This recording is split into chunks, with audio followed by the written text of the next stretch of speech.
We are joined now by a very special guest, former director of the CIA and NSA, four-star General Michael Hayden. Sir, thank you so much for joining us. Thank you. Thank you. You're giving a presentation about cybersecurity and cyber attacks. Why should we be concerned about this? For reasons of convenience and empowerment, and these are all good things, we've now pushed things that we used to do in physical space and maybe keep in a notebook or in a drawer or even in a safe.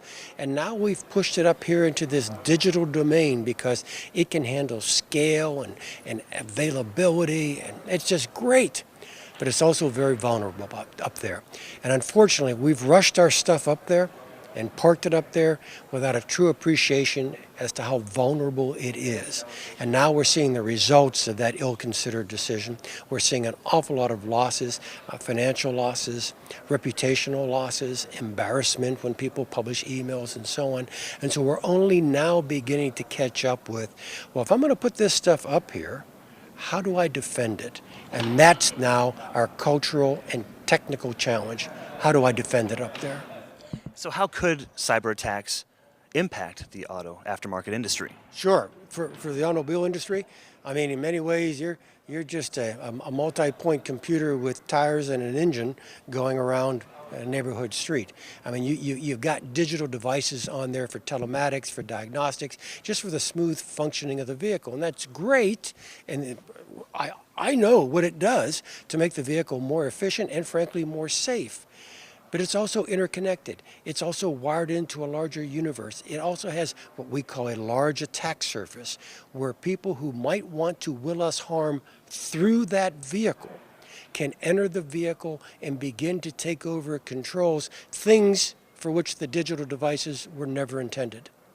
So is there a solution or something that people can do to prevent or protect themselves from these kinds of attacks? Sure, of course there are solutions. Nothing in the world is perfect. When you go to a new capability, no matter what it is, you do build in new vulnerabilities, but you don't have to accept all of them. You can reduce them. It might be a question of design. It might be a question of use and how an individual uses particular types of equipment. It might be just questions of discipline.